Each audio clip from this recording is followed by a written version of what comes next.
Բարև ձեզ սիրելի հայրենակիցներ, այսօր տաղավարում հյուրընկալել եմ ազգային անվտանգություն կուսակցության հիմնադիր նախագահ Գառնիկ Իսագուլյանին։ Պարոն Իսագուլյան, շնորհակալ եմ, որ հրավերս ընդունեցիք։ Ես մեզ հետևողներին ասեմ, որ այսօր շատ հետաքրքիր զրույց ենք ունենալու։ Ես արդեն կանխատեսում եմ, որովհետև քննարկելու ենք շատ կարևոր հարցեր ու զուգադիպեց այն հանգամանքը, որ իմ հյուրը հենց ներսի խոհանոցին շատ լավ ծանոթ է, իրեն նաև անցյալից ենք այսպես փորփրելու որոշ հարցեր տանք, բայց եկեք մեր օրերից սկսենք այս անգամ։ Պարոն Իսագուլյան հրապարակեց իշխանական ԶԼՄ մի թուղթ սենց սպիտակ ֆոնի վրա եւ մեզ ասում են, որ ԱԱԾ-ն տրամադրել է այդ տեղեկանքը, փաստաթուղթը, ըստ որի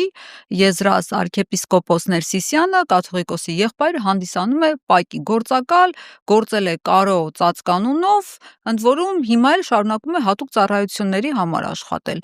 Մի հատ դուք ներսի մարդ եք, ուղնուծուծով գիտեք այս ամեն ինչը, հա։ Ինչով է պայմանավորված այս բացահայտում է թե չէ, թուղթը իրականությանը համապատասխանում է թե չէ, ինչ տպավորություն եք դուք ստացել։ Նախ շնորհակալություն հրավերի համար, ասեմ, որ ցավ եմ ապրում, մեծագույն ցավ։ Երբևէ այդ ծառայությունը այսքան վատ վիճակում չի եղել, ոնց որ հիմա։ Գիտեք, ես հասկանում եմ, որ հիմա շատերը պրոֆեսիոնալ չեն, ովքեր աշխատում են այդ համակարգում, բայց այնտեղ կան նաև պրոֆեսիոնալ կադրեր, որոնց համար սա ես վստահ եմ, որպես ողբերգություն կլինի։ Պատկերացնում եք, նրանք, ովքեր գոնե ինչ-որ պաշտոն զբաղեցրել են երբևէ նախկին ԿԳԲ-ում, Խորհրդային Միության, Հայաստանի հիմա ԱՀԾ-ում կամ սովետի ժամանակ ԳՌՈ-ում, տենց էին ասում, կամ հետախուզությունում, շատ լավ գիտեն, որ ինչ ասել է ագենտ, ինչ ասել է գործակալ։ Եվ ես բազմաթիվ անգամներ բացատրել եմ, որ որևէ մեկը, եթե ուզում է ապացուցել, որ ինքը գործակալ չի, ապա չարաչար սխալվում է, որտեղ գործակալի նախ 4 տեսակ կա։ Եվ այդ 4 տեսակներից մենակ մեկն է, որ գրավոր համաձայնություն է տալի, դա գործակալ ստորագրությամբ, հա, պատվիսնոյ։ Կա ազդեցության գործակալ, որոնք որևէ տեղ չեն ֆիքսում եւ չեն ստորագրում,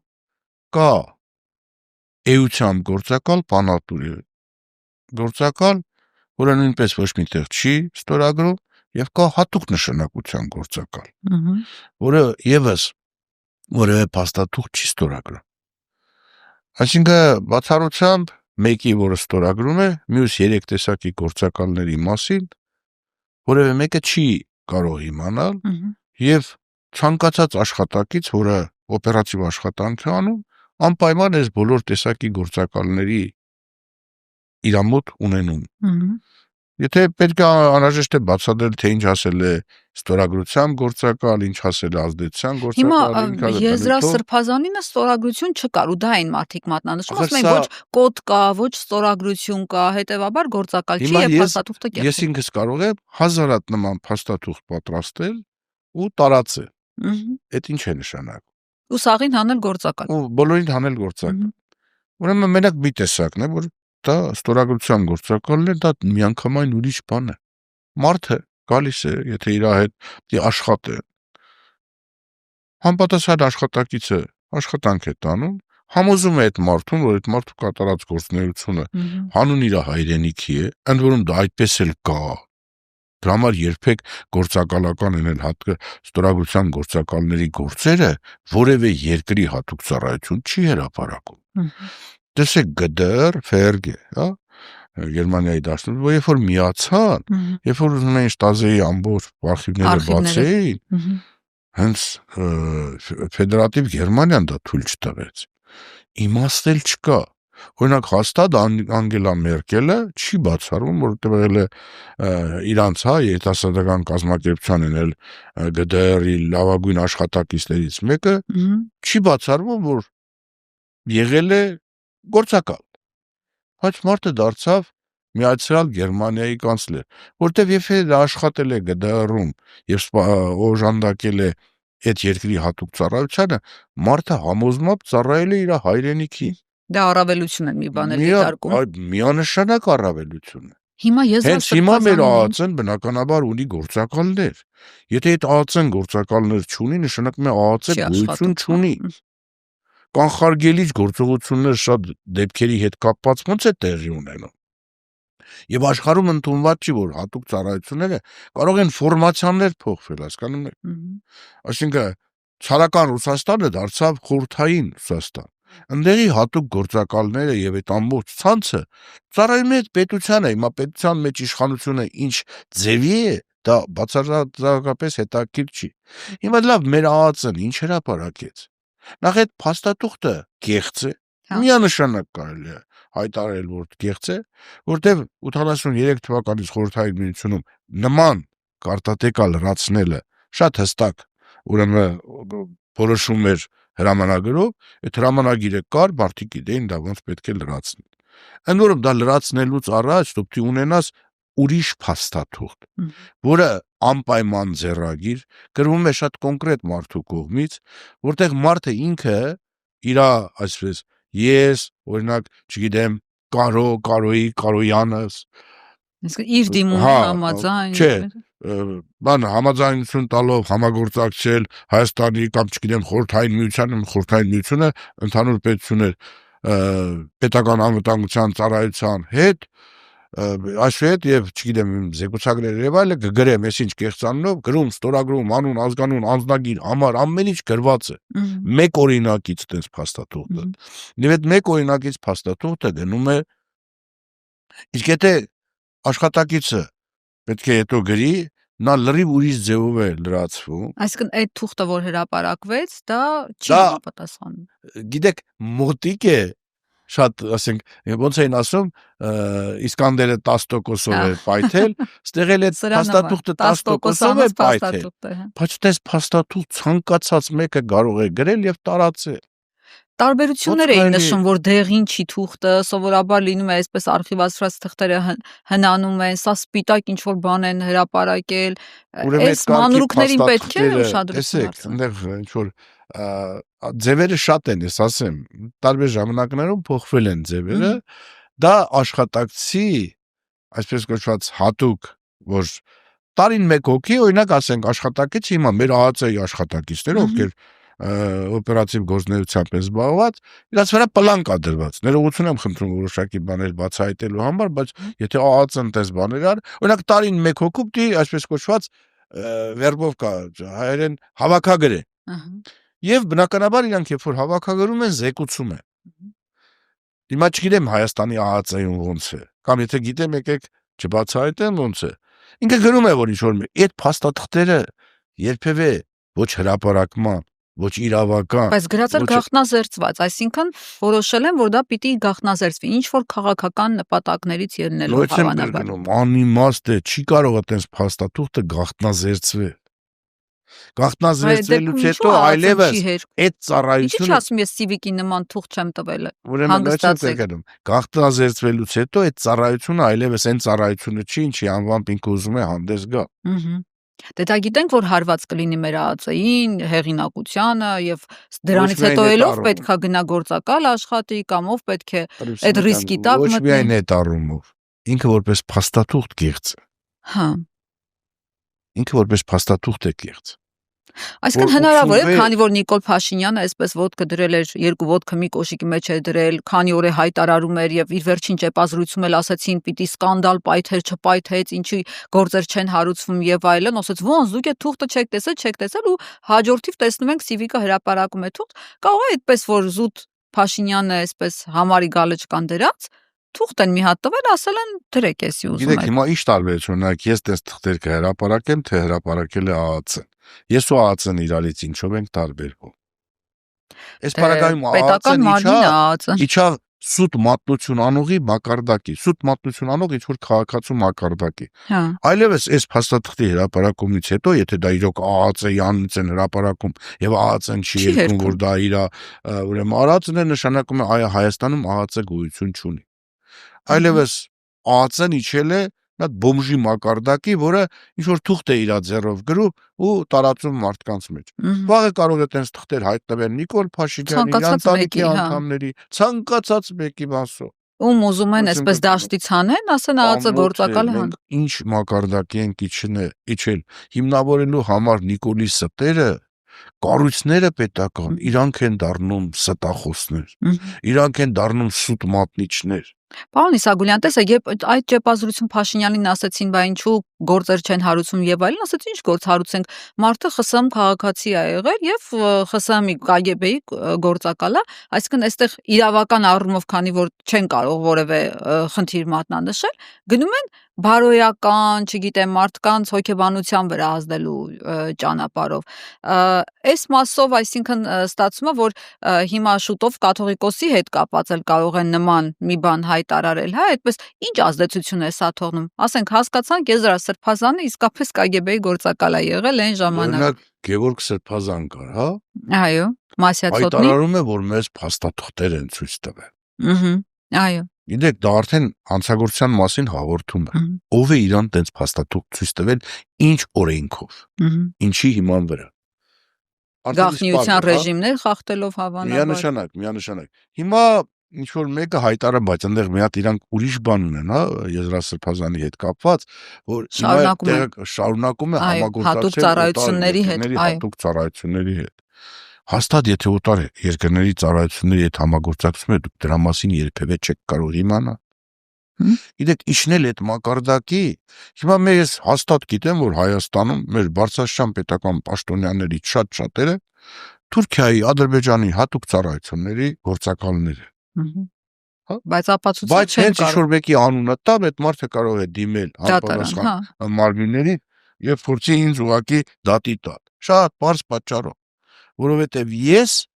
սուտ մատնություն եմ արել։ Այդ փաստաթղթերը չեն կարող որևէ իրավական հիմք ունենալ որևէ մեկին ձերբակալելու, կալանավորելու համար։ Իսկ եթե լինի փաստաթուղթ, որով ինչ որ մեկը իր պետությանը ծառայելուն պատրաստական է եւ ծառայել է, դա չես կարող դիտարկել որպես հանցանք եւ այդ մարդուն դատել դրա համար։ Աբսուրդ է, մենք ինչի ենք իջել այս աշճանի, որ փաստաթղթեր ենք հրապարակում, որոնք որպես ապացույց ներկայացնել չի կարելի։ Ոչ եմ կրկնում, հա, ընդհանրենք ես եղել եմ Խորհրդային Միության հատուկ ծառայության աշխատակից։ Խորհրդային Միությունը եղել է իմ հայրենիքը։ Ես շատ հպարտ եմ, որ ծառայել եմ իմ հայրենիքին եւ դրա համար ունեմ նաեւ արքեվատրու։ Դրա համար էլ եմ շատ ուրախ։ Ես երբևէ չեմ ամաչել, չնայած, հա, իմ գործունեության մասին ես երբևէ բաց այն ինչ որ եղել է չեմ հրապարակի։ Ես ուրախ եմ, ես ծառայել եմ իմ հայրենիքին։ Եվ հիմա էլ ծառայում եմ իմ հայրենիքին։ Ինչի մասին է խոսքը։ Այսինքն հաշվի առնելով, որ հիմա Եզրա Սրբազանն այսպես սվիները հանած բան են անում, որ պակի գործակալ է եղել, պակի աշխատող է եղել եւ այլն, փաստորեն նույն բանը կարող են ձեզ եւ ոչ միայն ձեզ, այսինքն հազարավոր մարդկանց կարող են նույն քննադատությամբ բան անել ու հանել դավաճան։ Ես չեմ էլ թաքցնում, ես ասում եմ, ես հպարտ եմ, որ ես ծառայել եմ իմ հայրենիքին։ Խորհրդային Միությունը իմ հայրենիքն է եղել։ Ես որ բանակել ծառայել եմ էլի իմ հայրենիքին։ Գյորգի Անդրեյիչ Վարդանյանը, հա, իր կինը Գոհարը ծառայել են եւ մենք հպարտ ենք դրա համար։ Իրանց արձանները կանգնացված են եւ Մոսկվայում եւ Երևանում։ Մենք հասկանում եք, ես ուր է իջել մեր ԱԱԾ-ն։ Դրա համար այդ ԱԱԾ-ի, երբ որ ես միշտ այդ թեման արծարծում եմ, որ չի կարելի երբեք հատուկ ծառայությունների, օրինակ ղեկավար նշանակել մեկին, որը այդ ամբողջ դպրոցով չի անցել սկզբից մինչև, ասենք, տնօրենի մակարդակը։ Գիտեք, ճիշտ է ասում են Քարամյանի նկատի ունեք։ Ոչ միայն այդ կանոնները ես չտամ, ոչ թե ես ի նկատի ունեմ, ասում եմ, հիմա ասում են դա քաղաքական պաշտոն է եւ կարելի է ուրեմն քաղաքական ինչ-որ թիմից ինչ-որ մեկին նշանակել, մի օր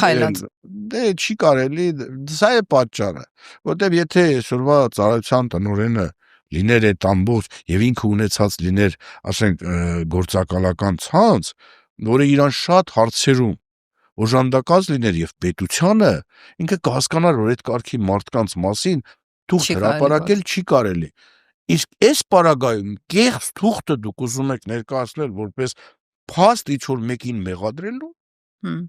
Խաբլիցի չկա էլ սա։ Բայց իրենց այսպես ասած հաշվարկը այն է, որ մարզերում, տարբեր հատվածներում իրենց ընտրողներ, հա, դեմը ընտրություններ է տեսնելու են ու այսպես ողջունեն, ասեն, ահա, տեսակ ճիշտ է անում Փաշինյանը, թող տանի բոլորին, փակի, էսանի, այնան, այսինքն դա դրա համար է արվում։ Ուրեմն դրա համար ասում եմ հիմա, բոլոր այն մարդիկ, ովքեր հիմա մեր հատուկ ծառայությունների, ոստիկանության, ներքին գործերի նախարարության, հա, կոնտրազվեդկայի աշխատակիցներ են, որոնք ունեն, հա, տարբեր գործակալներ, տարբեր տեղերում եւ դրանց միջոցով շատ հանցագործություններ, շատ բաներ կանխվում են, այդ մարդիկ դիմանան, որ իշխանափոխությունից հետո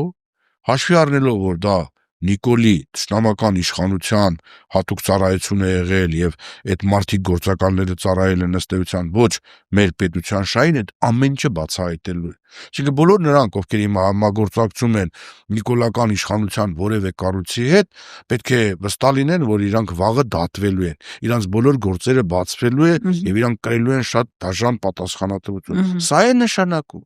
Եզրասրբազանի հետ կապված դա։ Պարոն Իսագուլյան, Եզրասրբազանի հետ կապված իմ ուշադրությունը գրավեց այս հանգամանքը, որ բանը ըստ Civic AM-ի, այն որ Եզրասրբազանը հիմա էլ հանդիսանում է հատուկ ծառայությունների ներկայացուցիչ, ասում է ինչը կարող է սպառնալիք հանդիսանալ Հայաստանի անվտանգությանը եւ շահերին, ուստի ձեռնարկում են անհրաժեշտ միջոցներ նշված սպառնալիքները վերացնելու ուղղությամբ, այսպիսի բան են, տեղեկանք են տվել։ Հա, Civic AM Ինչ միջոցներ, այսինքն ինչի մասին է ասում Ազոն, ինչ պիտի անը Եզրասրբազանին կամ ոնց պետք է վարվեն այս դեպքում սովորաբար ԱԾ-ն ինչ է անում։ Դա բառերի կույտ է, որի տակ ոչինչ չկա։ Հա։ Միանշանակ։ Սպառնալիք լինի կամ հեսա կտենակ ինչ կանեն կամ այս։ Իրանք դրանով հող են նախապատրաստում եւ ահաբեկում են։ Ուրեմն Սրբազանին, որ գիտես, հենց Հայաստան եկար, մենք քեզ կալանավորելու ենք։ Որտեղ շատ լավ հասկանում են, որ այդ կալանավորումը եւս մի ուրեմն դաժան խնդիր է իրանց արժեվ բացելու։ Ուղղակի զգուշացնում են, որ գիտես, Հայաստան մի արի, թե չէ մենք քեզ կալանավորենք։ Եվ նաև փորձում են դրանով, եթե վաղը մյուս օրը եպիսկոպոսատ ժողով, ընդհանուր, հա, եկեղեցական ժողով իր ձայնը պետք լինի, չի լինելու այդ ձայնը։ Ազդեցություն չունենա։ Չի բացառում, որ նաև տարբեր երկրների 3 չառաջ օրը ես լսում էի հանրային հեռուստա ընկերություններից մեկի եթերով էր, չգիտեմ, որ Կարմիր 1 է դա հանրային հեռուստատեսությունն է։ Ենթադրում եմ, մեկը տեղով արդեն ինչ էին ասում, խոսում էին 2 բանախոսներ, էլի անունները չտամ, որոնցից մեկը ցավոք սրտի ինձ հետ մանկությունից կապ ունի, ուրեմն ինչ էին ասում, որ քանի որ այդ թեմերը արտերկրում որ գոյություն ունեն, այդ երկրների հատուկ ծառայությունների վերահսկողության տակ են, ուրեմն մենք ամեն ինչ պետք է անենք, որ հայ առաքելական Սուրբ եկեղեցին մենակ գործի Հայաստանում։ Հասկանում եք արդեն ինչ են նախապատրաստում, գնում են նրան, որ հայ առաքելական Սուրբ եկեղեցին որպես համաշխարհային կառույց վերացնեն։ Դա ինչ է կարծում ում պահանջն է։ Թուրքիայի ու Ադրբեջանի։ Դա նաև ուրիշ երկրների չի, Արևմուտքի, Եվրոպական միության հատուկ ծառայությունների պահանջն է, որ այսօր անկախ Հայաստանի իշխանությունները ինքնա ինչ են ասում ինքնաիշխան, ոչ մի ինքնիշխան։ Հա, Հայաստանի իշխանությունները կատարում են թուրք-ադրբեջանական հատուկ ծառայությունների ուղղակի հանձնարարությունը վերացնելու համար հայ առաքելական Սուրբ եկեղեցին։ Սա է նպատակը։ Պարզ է, տեսեք, բայց ինձ հետաքրքրեց Սերժ Սարգսյանի արձագանքը Եզրասրբազանի հետ կապված, ասում է, մեջբերում եմ, ես այդպիսի տվյալներ չունեմ, այդպիսի ինֆորմացիայի չեմ ծանոթացել ոչ ԱԱԾ ղեկավար եղած ժամանակ, ոչ նախագահ եղած ժամանակ, ես երբեք այդպիսի հարցերով չեմ հետաքրքրվել, թե ով է համագործակցում ԱԱԾ-ի հետ։ Ո՞ց կարողա չիմանալ երկրի նախագահի այդ ինֆորմացիան։ Իրոք ճիշտ է ասում, որտեղ ոչ մի ծառայության տնօրեն երկրի ղեկավար իրավունք իրան չի վերապահում մտնել այդ կարգի խնդիրների մեջ։ Այսինքն չի ասում, հələ մի հատ բերեք, մի հատ հասկանանք ով է մեր գործակալը, ով է մերոնցից ով չէ։ Իմաստը ո՞րն է։ Դե ճանաչել, իմանալ, ինֆորմացիա իմաստը ո՞րն է, բայց իմանալ։ Երբ որ դու նույնպես եմ կրկնում, պրոֆեսիոնալ ես եւ շատ լավ հասկանում ես այդ համակարգի աշխատելավոճը, դու երբեք նման հարցադրում չես անում։ Երբեք։ Եթե նույնիսկ դա ուզում եք ասել ԱԱԾ ղեկավար աշխատած տարին Սերժ Սարգսյան չէր իմանում ով է աշխատում ԱԱԾ-ում։ Հավատացեք, գործակալ։ Այն ինչ որ ինքը ասել է, դա 100% ճշմարտություն է։ Մի մոռացեք, որ ես աշխատել եմ այդ մարդկանց հետ եւ եղել եմ ազգային անվտանգության հարցերով խորհրդական։ Եվ շատ լավ գիտեմ, որ այդ մարդիկ լինելով նույնը նաև Ռոբերտ Քոչարյանի մասին կարող եմ ասել, իրանք իրենց երբեք թույլ չէին տա անձնական նպատակներով կամ թեկուզ ինչ որ նպատակով որևէ մեկի անձնական խնդիրներով զբաղվել եւ պահանջել ԱԱՑ-ից նրանց հետ կապված դոսիեն, այսինքն դոսիե տվյալները գործը բացառվում է դա։ Նույնիսկ նույնիսկ եմ կրկնում, ամենաթունդ ընդդիմադիրը քեզ, այն որ դու գիտես, որ վաղը ինքը հաստատ, ինքն է քեզանից այսպես կոչված իշխանությունը տանելու, այդ կարգի երևույթներ չէ, ախր սա աննորմալ երևույթ է։ Լիպսիմե ջան, ես չգիտեմ, նույնիսկ ոնց բացատրեմ, որ այս կատարողը հանցագործ է։ Այս կատարողը երկրի եւ հայրենիքի նկատմամբ կատարել է ոչ թե դավաճանություն, այլ ավելի դաժան բան։ Այս մարդը ուզում է կործանել այդ երկիրը։ Մենակ այն պարագայում, երբ որ այդ երկիրը ուզում ես կործանել, վերացնել այդ երկրի սուբյեկտայնությունը, դու նման գործողություններ ու նման քայլեր ես կատարում։ Տեսեք, ինչ լուրեր են շրջանառում, որ միշտ բոլոր իշխանություններին է սա վերաբերում, ընդ որում որ երկրի ղեկավարները ԱԱՑ-ի միջոցով, այսպես տարբեր թե գաղտնի տեսանկարահանումներով, ձայնագրություններով կոմպրոմատներ են հավաքում իրենց ընդդիմախոսների կամ քաղաքական ակտիվ չարաճճիների, այսպես ասած, նկատմամբ, ու այդ կոմպրոմատները պահում են իրենց ձեռքի տակ հարկ եղած դեպքում աշխատեցնելու համար։ Եթե նախագահը այսօր ասում է, ես չգիտեմ, ինքը մեջն է եղել, մեջը չի եղել, ստացվում է, որ այս թեզն էլ է փլուզվում, այտենց չի եղել։ Հիմա ես կարող եմ շատ կոնկրետ օրինակ բերել, ուրեմն հիշում եք ժամանակին հրապարակվեց ինչ-որ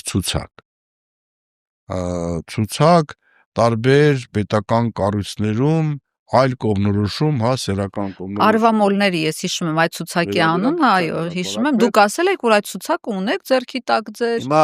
նախագահին եք տվել։ Լուսահոգի Անդրանիկ Մարգարյանին վարչապետին հարցեցին, որ ով այդ ցուցակը կազմել է, 3 հոգու համար է կազմել, մեկը ձեզ, մեկը Հանրապետության նախագահ Ռոբերտ Քոչարյանին, մյուսը պաշտպանության նախարար Սերժ Սարգսյանի, ինքը չգիտեմ ինչի որոշել էր, որ իրան իսկապես արձեր տվել էին, ասել էր մյուս երկուսը տվել են Իսագուլյանին, նախագահի խորհրդականին, որ ինքը փոխանցի։ Իսկ դա ուրեմն այդ Իրանից իմանալը տևել էր այդ ցուցակների պատմությունից մի 2-3 ամիս հետո։ Ուրեմն ինձ կանչեց նախագահը Ռոբերտ Քոչարյանը, ասաց Գառնիկ, այդ ինչ ցուցակներ է, որ քեզ տվել են, որ փոխանցես ինձ։ Շայո պարոն նախագահ, այդ ցուցակ կա։ Ասես, բա ինչի՞ չես փոխանցի, ասի հարկ չեմ համարել։ Որտեվ ես վստահ չեմ, որ այդ ցուցակներում ինչ որ դրված է 100%-ով համապատասխանում է ճշմարտությանը։ Դրա համար հարկ չեմ համարել փոխանցել, որտեվ ասեց շատ էլ ճիշտ է սարը։ Որտեվ ասեց, պատկերացնում ես Գառնիկ, եթե ցուցակը ինձ մոտ հայտնվի, ապա դրանից հետո մարդ ես զուտ մարդկայնորեն, կարող է ինչ-որ մեկ ցուցակում գրված է, բայց իրականում տենց բան չունի, ճիշտ է սարը։ Ու տենց էլ ինչի դա Քոչարյանի մոտ ինչ էր փոխելու, որ իմանար, ասենք կառավարության անդամներից մեկը համասեռամոլ է։ Հիմա տղամարդու համար դժվար է, այդ կարգի մարդու հետ հետո բարևել, նստել ընդհանուր ճաշկերույթի եւ այլ եւ այլ։ Մի խոսքով, եկեք այդ թեման չխորանամ, ինչ կլիներ, բայց երբեք նախագահան Բայց դուք ցուցակը տվել եք Քոչարյանի, ես հիշում եմ, որ ձեր հարցազրույցներում դուք ասում եք, որ դուք ցուցակը ներկայացրել եք Քոչարյանին։ Եթե ասեին Սերժ Սարգսյանին, կասեմ, որ հետագայում մենք նստել քննարկել ենք, ես այդ ցուցակը տվել եմ, բայց ուրեմն Ռոբերտ Քոչարյանին նախագահինը չեմ տվել։ Եվ մինչև վերջել ինքը այդ ցուցակի մասին չի իմացել։ Հետո կարող եմ ասել, որ եղել են այլ ցուցակներ, որ ես նույնիսկ Սերժ Սարգսյանին ոչ էլ ինքը պահանջել է, օրինակ, ասենք, հիմա կարող են ասել ինչու։ Մեկը պաշտպանության նախարար էր, մենք շատ ուրեմն ոչ թե ուղղակի ենթակա, ղեկավար փոխհարաբերություններ, այլ ընկերական փոխհարաբերություններ, զուտ ընկերականը հարաբերություններից ելնելով է, որ այդ ցուցակը ես այդ ցուցակը ներողություն կազմել էին պետական պաշտոնյաների շրջանում, ովքեր են համասեռամոլ այդ ցուցակն է։ Այո, ցուցակը։ Դա ազգային անվտանգություն այսօրվա հրապարակված թղթին դեռ կնիկ կար, ստորագրություն կար, հասկանում եք։ Եվ դա որպես ես կարող էի ներկայացնել, որ տեսեք նույնիսկ կնիկ ունի։ Իսկ դա ազգային անվտանգության տեսանկյունից ինչ խնդիր էր ներկայացնում, որ հարկ էին համարել այդ ցուցակը կազմել ամեն դեպքում ճշտումներ անել։ Գտնում են, որ այդ կարգի մարդիկ խոցելի են եւ նաեւ հոգեբանական ինչ-որ բարոյական ինչ-որ խնդիր կա, շատ խոցելի են, դրանք իրավունք չունեն աշխատել այնպիսի պաշտոններում, որի պարագայում մենք պետք է այդ պաշտոնում չունենանք խոցելի մարդ։ Եթե մարդը այդպիսին է ու դրա մասին բացահայտ չի ասում, նշանակում ինքը համարում է, որ դա թերություն է կամ դա խոցելի է։ Խնդիր է, որը փակում Դրա է։ մասին կարող են իմանալ ուրիշ երկրների հատուցակ, կարող են իմանալ։ Նշանակում է, եթե այդ փաստերը դնեն այդ մարդու դեմ, այդ մարդուց արդեն կարելի է, հա, ցանկացածը ստանալ։ Այդ ինֆորմացիա։ առումով իսկապես վտանգավոր։ Ուրիշ բան, արտասահմանում մենակ գիտենք, Ֆրանսիայի վարչապետը միասեռական է, ինքն էլ հայտարարում է, գիտեն իր ընկերը ով է, հա,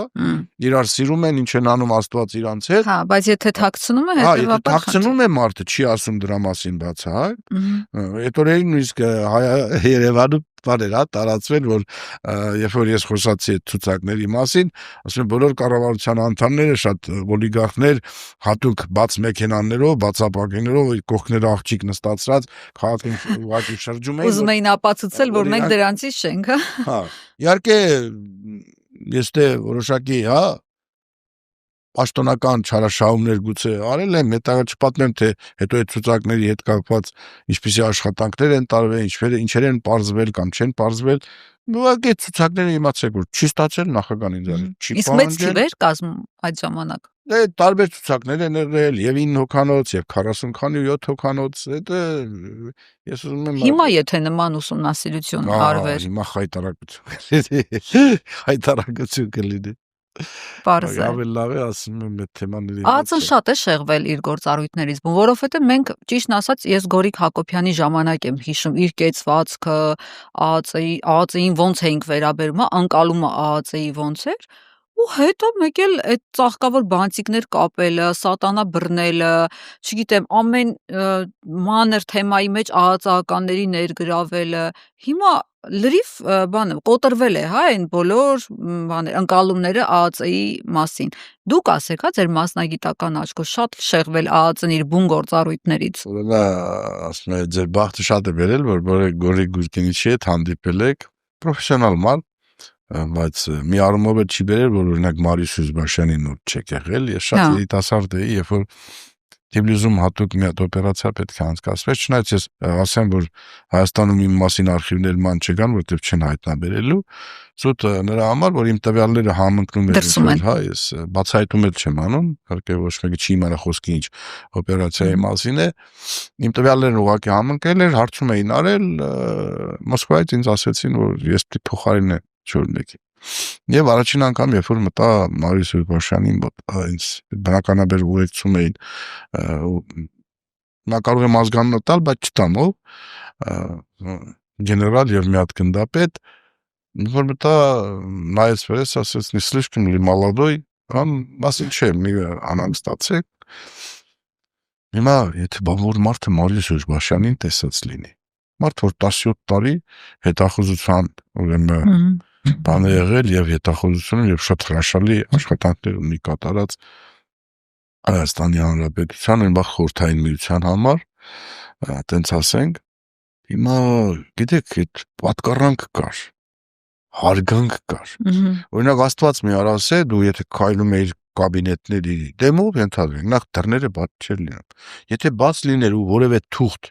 հա, բանով դրված լիներ, բաց վիճակով, այդ մարդը անմիջապես գործից կհեռացվեր։ Այդ աստիճան փակուղ է։ Ընկերոջ մոտ է մտնել այդ թուղթը տեսել էր,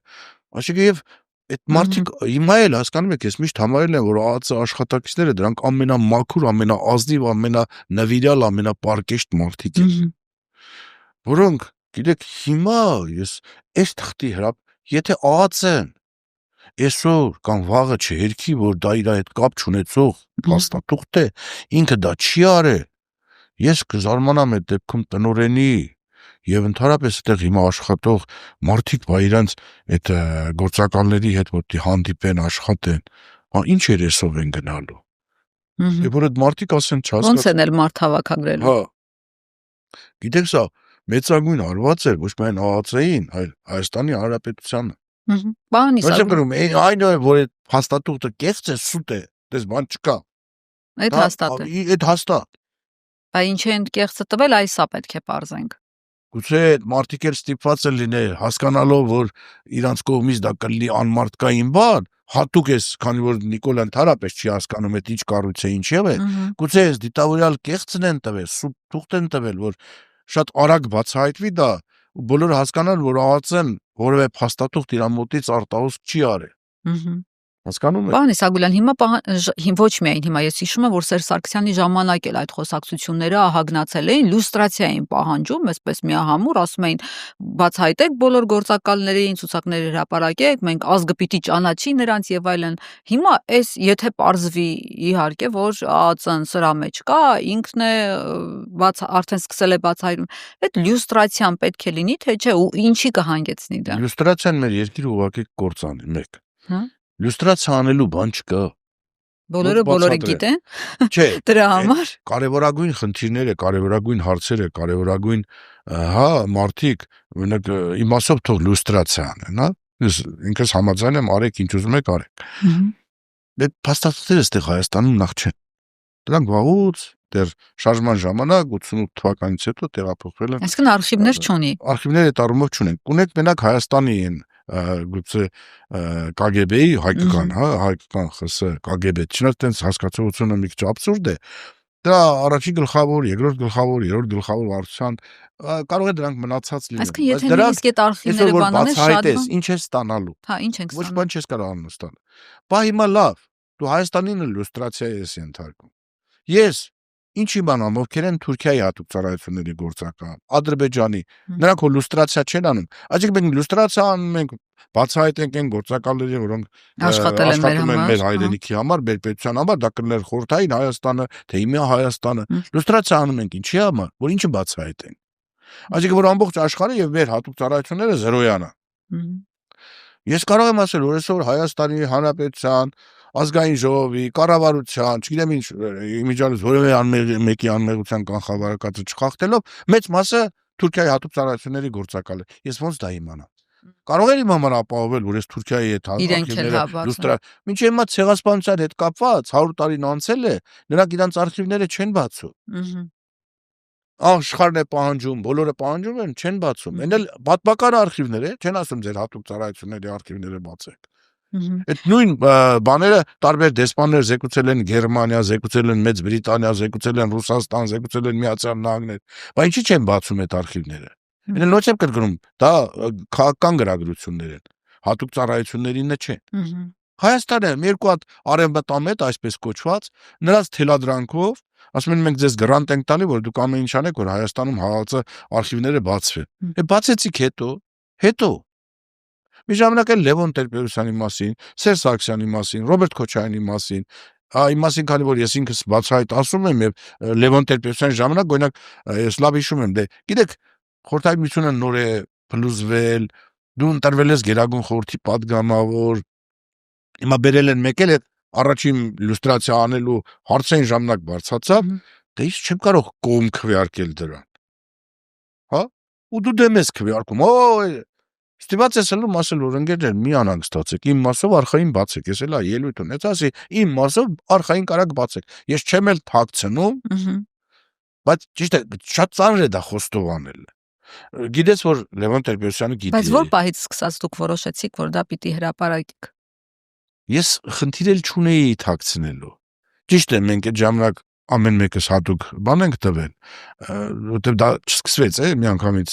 Խորհրդային Միության փլուզումից հետո։ Երբ որ հետախուզական խմբերը Գորբաչովը արդեն սկսել էր բերեստրոյկա եւ այդ շատ բաներ այսպես ինքն էլ էր ուզում լյուստրացիայի ենթարկեր, գիտեք, օրինակ ես գիտեմ մարդ մեր Գերագույն խորհրդի падգամավորներից, որ այն ժամանակ էլի ԱԱՑ տնօրեն նշանակեցին մեկին, որը պրոֆեսիոնալ չէր, իր մասով գործը պահանջել էր, տվել էին իրա։ Հա։ Եմ կարող եմ նույնիսկ ասել Այսինքն դուրս էր եկել, ով։ Մեր շատ հարգելի պրոֆեսորներից էր, ուրեմն ես Գերագույն խորհրդի դիստի ժամանակ նայում եմ, որ սա ինչ-որ գործ է թերթում։ Մեր Գերագույն խորհրդի վաղ նախագահի աներն էր։ Հիմա անհասկանալի տեն չտամ, որ բայց ով որ գիտի հասկացա։ Ասում եմ, ես որտեղից ես, պրոֆեսոր։ Ասում եմ, պահանջել եմ, ասես, ու անմիջապես ես այդ հարցը իհարկե բարձրացրեցի, ոչ թե բան հանրային, այլ տնօրենի հետ այդ ժամանակ, հələ բանը KGB էր կոչվում, պետի հետ ասեցի, չի կանում արես։ Ով գործ ուզի կարող վերցնի գնա, հա։ Չի կանում արա։ Ցավոք սրտի նույնիսկ արևմտյան ժուրնալիստներ հասցրել էին մի քանի բան, ուրեմն բանաներ։ Դե գիտեք, հա, նոր մենք ասենք նոր ձևավորվող պետություն ենք, դեռ շատերը չգիտեն, նույնիսկ երբ որ ԱԾ-ի մտել էին, չէ՞, նույնիսկ ժողովուրդը մտել էր, Այո։ այնտեղ քիչ էր մնացել որ գրավեն շենքը, սկսել էին առանց ամբախ-զամբախ շատ վտանգավոր բան է, չի կարելի թույլ տալ։ Բայց Հայաստանում, պարոն Իսագուլյան, Միքայել Մինասյանն էլ Արարատ Միրզոյանի հետ կապված փաստաթուղթը հրապարակեց, հետագայում Արարատ Միրզոյանն ասաց, որ հա իր ձեռքով գրած թուղթ է եղել։ Գոնե նա բացահայտեց Թուրքիայի հատուկ ծառայությունների գործակալ, հասկանում եք, ոչ թե Հայաստանի հատուկ ծառայությունների գործակալ։ Չէ, բայց ինքը թղթում նշված էր, որ ինքը Հայաստանի ԱԱԾ-ի հետ է համագործակցում։ Եվ ասել է, որ ինքը հարցերի հետ կապ։ Որտեվ, ասենք, բանը ո՞րն է, բնույթը ո՞րն է, որ եղել է նրանց գործակալը, մերոնք դա բացահայտել են, որպեսզի բան շատ է ելնում այդ հատուկ ծառայությունների մեջ, որ կրկնակի հակառակ են, դու տենց նույնիսկ հետախույզներ այնտեղ շարունակի իբր իրանց գործակալ ես, բայց մեր համար աշխատ։ Այդ առումով հետախույզներ բաներ Հիմա մեր այսօրվա կյանքում էլ տենց երևույթ կա, ես չեմ կարող դա բացահայտել, բայց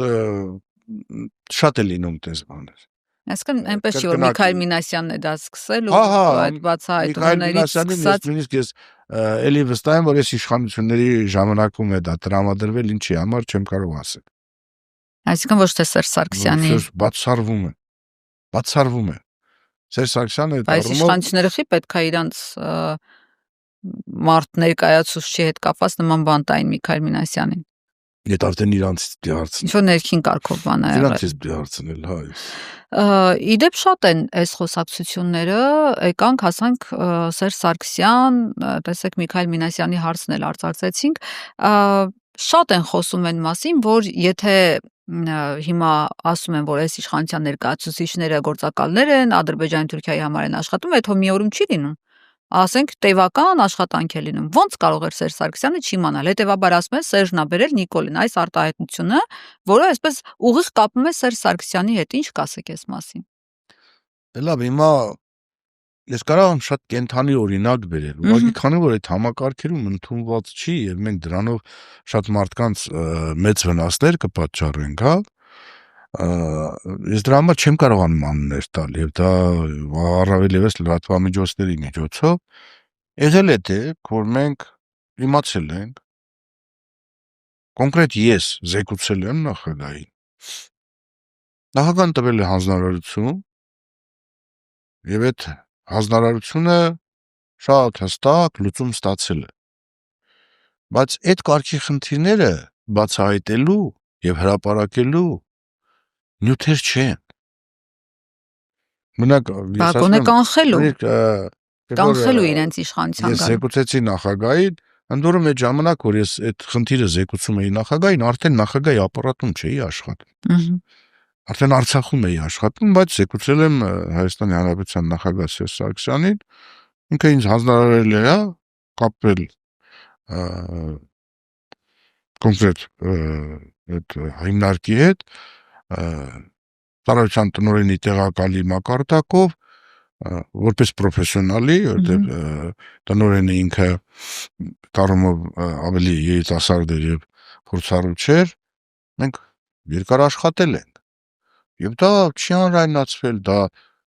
որևէ մեկի համար հետևանքներ չի ունեցել, կարող էր ունենալ, եթե շաբաթ նորփաթի շուտ չգար։ Բայց հեղափոխությունը մի օրում չեղավ, հեղափոխության օրերին, ես հարցնում եմ Նիկոլ Փաշինյանին, ասում եմ ձեր մասին կա տեղեկատվություն, որ դուք գործել եք Շակալ մականունով, այսպիսի բաներ են, հրապարակումներ կան, ինքը ասաց, բա եթե այդպես էր, ինչի հեղափոխության այն օրերին չհանին սեղանին դնեին։ Նույնիսկ եմ կրկնում, ցավոք սրտի շատերին թվում է, թե այդ հեղափոխությունը արեց Նիկոլ Փաշինյանը։ Նիկոլ Փաշինյանը չի արել Երրորդ երկրներն Այո,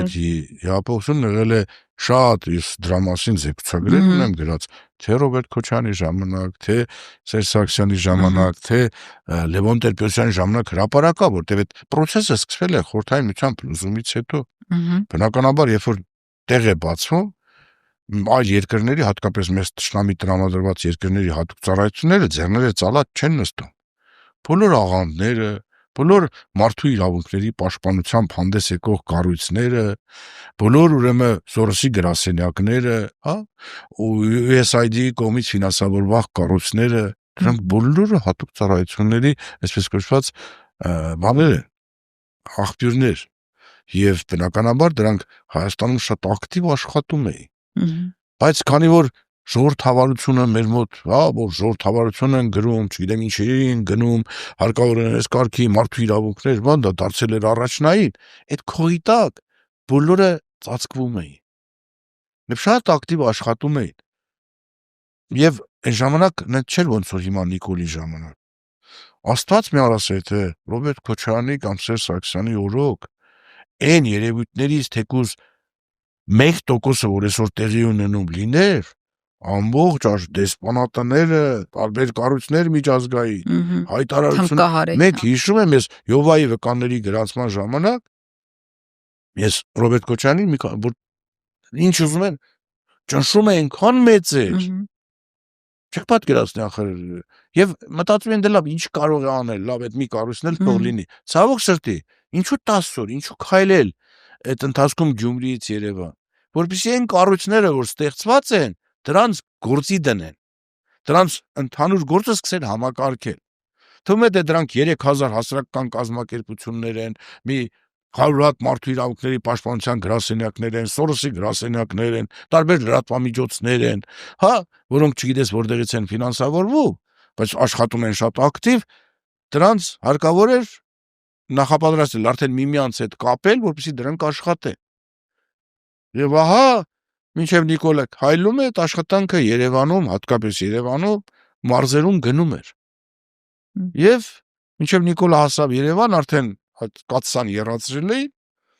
դրա համար ես հենց այդ օրերին էլ եմ զեկույցներ տվել։ Հենց այդ օրերին քայլելու օրերին։ Գիտեք, շատ դժվար է պատկերացնել, որ կարող են հասնել այդ մակարդակի։ Ես ներողություն եմ խնդրում, չեմ ուզում որևէ մեկի անունից, եւ իրանք ընտրեցին շատ հարմար ժամանակահատված։ Եթե նայեք կենտրոն հեռուստատեսությամբ իմ ու Անժելա Թովմասյանի կռիվը, երբ որ իր եղբայրն էր, չէ, գլխավորում Հրայր Թովմասյանը, բանը, սահմանադրական փոփոխությունները, ես հենց այնտեղ խոսում եի 10 օրը, որ արդեն նախագահի լիազորություններն ավարտվել են, բայց դեռ վարչապետ չունեն։ Այնտեղ 10 օր պրաբել կա։ Որ Հայաստանում իշխանափոխություն կամ իշխանազավթում տեղի ունենալու է 10 օրերի ընթացքում։ Կարող եք ասեմ այդ հաղորդումը ես մի անգամ նորից եթեր հեռացարկեցի, բայց հեղափոխություն եղավ, երբ որ Սերժ Սարգսյանը արդեն պաշտոնը շարժումը սկսվեց երբ որ ապրիլի 23-ից 23-ը չէ, արդեն դա վերջն էր։ Հա 23 արդեն այդ օրը հրաժարական տվեց, որտեղ այդ օրը ես եղել եմ նախագահականում։ Հա 23-ը հրաժարականի օրն էր, հա մայիսի 8-ին էլ ընտրվեց։ 24 մյուս օրը սպասվում էին շատ լուրջ բաներ եւ միակ ելքը դա էր։ Ցավոք սրտի այդ պահի համար, բայց աշխատանքը եռացվել էր եւ ամեն ինչ վերեցին, համենկեցրեցին այդ օրերի։ Այսինքն Սերժ Սարգսյանը չէր կարող կանխել։ Ռադիոտուն մտան, չէր կարող բռնել։ Այնքան հեշտ է դա ասելը։ Գործ նախ այդ ժամանակ, երբ որ ռադիոտուն մտան, ինքը դեռ պաշտոնապես չէր ստանձնել վարչապետի։ Լավ, բայց իրավապահ մարմիններ կային երկրում։ Իրանք պիտի գործեին, չգիտեին, որ ռազմավարական օբյեկտ է։ Բայց նախագահը դա չպիտի ասեր, իրավապահ մարմինները պիտի գործեին։ Դե հիմա ես նորից եմ կրկնում, դա բան չի, այսօր քննարկման շատ լուրջ նյութ է, շատ երկար կարելի է դրա մասին խոսել, բայց այդտեղ փորձել գտնել, հա, Սերժ Սարգսյանի մեղքը ամենևին դառնով տեղին չի։ Ուրիշ հարցեր կարող ենք տալ։ Ինչու հատուկ ծառայությունները, ինչու ոստիկանությունը, ինչու էս մյուսը, ինչու են մյուս այդ հարցադրումները կարելի է անել։ Ես էլ այդ օրերին հարցադրումներ արել եմ, պարտավորությունները, դե գիտեք, մտածել, որ ախր հիմա ես չեմ ուզում շատ բաներ, որ չէ, բացեք, եթե խոսում եք, պիտի բաց խոսենք, պարոն Իսակյան։ Ոնց եղավ, որ ինչ խոսվեց Կարեն Կարապետյանի հետ, ինչ որոշվեց հետո, օրինակ ես եւ Բակո Սահակյանը եղանք, այնտեղ ինչ խնդիր կար, ինչու որոշեցինք, որ անմիջապես ստեղծում ենք ինչ որ կառույց, որ շատ արագ, ինչու հետո շատ տեղի չունեցավ, դա պայմանավորվել էին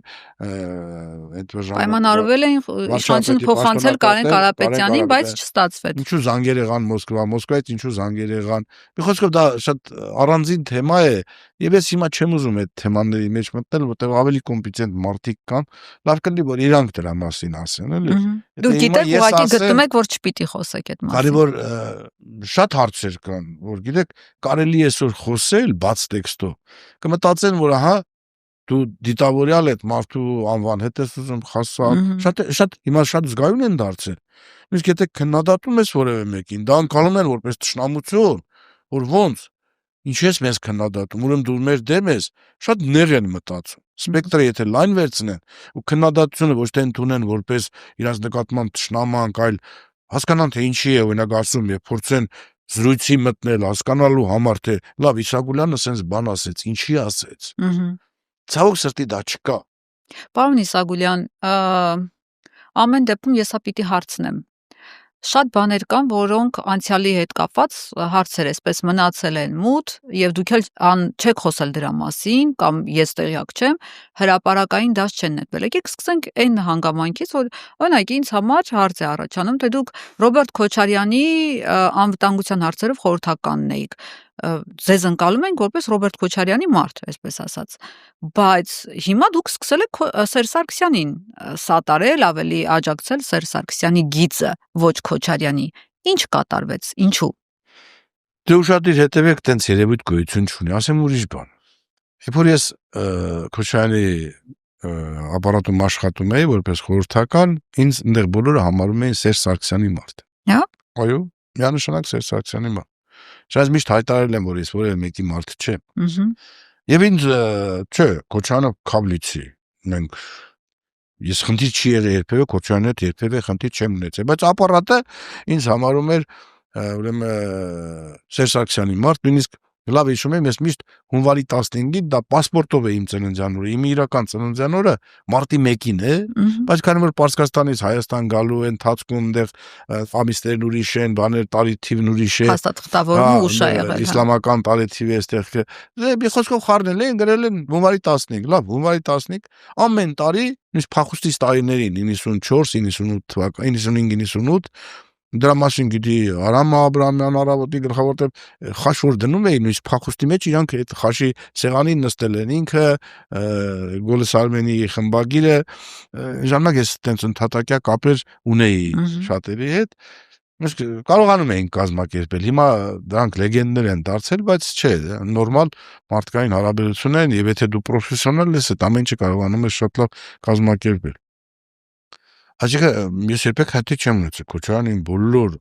քաղաքական հետազոտությունների Խնդիրը երբ առաջացավ, ո՞ց առաջացավ։ Արդեն Սերժ Սարգսյանի ապարատում էի։ Այդ ժամանակ ինձ հավարում էի Քոչարյանի մոտ։ Սերժ Սարգսյանի ապարատ։ Հա, որովհետեւ որ իրար հետ աշխատել։ Հիմա գիտեք, այդ ժամանակ օրինակ ես լինելով Սերժ Սարգսյանի ապարատում անվտանգության հարցերի խորհրդական, շատ հաճախ լինում էի Ռոբերտ Քոչարյանի տանը։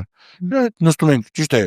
գործից չէ, բայց զրույցներ էինք ունենում։ Տարբեր շատերն ինձ ասում են չի կարելի տենց, ոնց կարելի է լինել մեկի խորհրդական գնալ մյուսի հետ։ Իմ համար դա անկալելի էր։ Նենց որ երևույթ իրոք արկա եղել է, որ մի դեպքում, երբ որ Քոչարյանի կաբինետում եմ, իմ Սերժ Սարգսյանի մարդն եմ, մյուս դեպքում բացում է Բայց դուք ավելի շատ Սերժ Սարգսյանին եք աջակցում հիմա։ Ախր աջակցելը չէ, հիմա կան խնդիրներ, չէ՞։ Ինչ խնդիր առաջացավ հետևյալ խնդիրները, խնդիր չէ, որ ես հանդիպում եմ եւ Սերժ Սարգսյանի հետ եւ մինչեւ վերջերս հանդիպում էի նաեւ Ռոբերտ Քոչարյանի հետ։ Եվ որ արծեր առաջ 21 թվականի ընտրություններին մասնակցել թե չմասնակցել։ Ես կողմնակից էի չմասնակցել։ Քոչարյանը կողմնակից էին որ մասնակցել։ Ես իր այդ թեմայով զրույց ունեցել եմ։ Ես ամենևին նույնիսկ խնդիր չեմ ունեցել ցուցակում լինելու։ Ասել եք չեք հաղթելու, քոքը չեք մաշեցնելու, խոսք մի տվեք։ Բարձրաձայն եմ խոսացել։ Հիմա երբ որ դու գնում ես, ընկերական հանդիպում ես, զրուցում ես, ասում ես, հետո էլ բարձրաձայնել ես դա ասում, չէ՞։ Չգիտեմ ինչու դա անցալվում է որպես իրա դեմ, բա ինքը ուզում է դու դեմ։ Ախ ես ինքս դեմ եմ, հենց դեմ եմ։ Հիմա ես մեղավոր չեմ որ Սերժ Սարգսյանի պարագայում ինքն էլ էր դեմ։ Ինչու հետո մասնակցեցին, դա էլ գիտեմ, բայց դա չեմ բացահայտում, որտեղ այդ իրանց խնդիրն է, իրանց թող հարցնեն, իրանք դա կասեն, բայց դա էլ շատ ճիշտ արեցին որ մասնակցեցին, դա էլ եմ կարող եմ ասել։ Հիմա Առաջանում են ուրիշ խնդիրներ, 20 թվականի պատերազմ, ես կարող եմ ավելի հետ գնալ, խնդիրներ, որ ես բարձրաձայնել եմ, նեն չի, որ ես թաքուն եմ պահել, հիմա էլ 26 թվականի ընտրությունների հետ կապված, ես կարող եք վերցնել, դա այն ժամանակ էլ 12 թվականից, դեռ 9 թվականից, ես կողմնակից եմ եղել, որ 3 նախագահները հանդիպեն իրար հետ զրուցեն, որտեղ միշտ համարել են, որ եթե իրանք 3-ով նստեն, իրավիճակը միանգամից փոխվելու է։ Ինչն է խանգարում, որ չեն նստում, Քոչարյանն է ընդդիմանում։ Չէ, հիմա ես բացատրեմ էլի։ Ես աշխատում եմ Սերժ Սարգսյանի ապարատում։ Ոչ թե իրան գնում բանավոր եմ ասում, այլ գրավոր գրում եմ, որ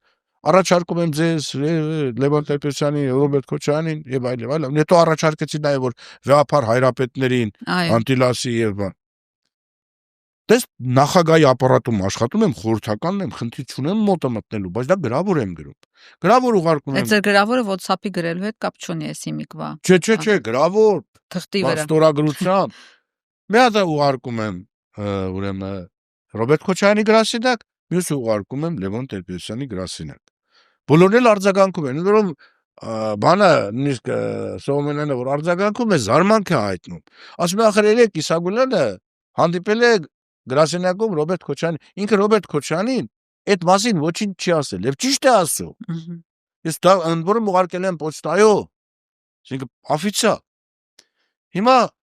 ես փորձում եի այդ հանդիպումը, միշտ ասում էի, որ այդ հանդիպումը անչափ կարևոր է։ Հիմա լավ, չասեմ ով ինչ պատասխան է տվել։ Հիմա եթե ես դրա մասին բարձրաձայնում եմ,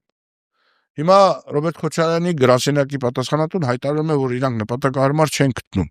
Այդտեղ նշանակում է, որ ես Ռոբերտ Քոչարյանի նկատմամբ բացասական վերաբերմունք ունեմ։ Ամենևին ոչ։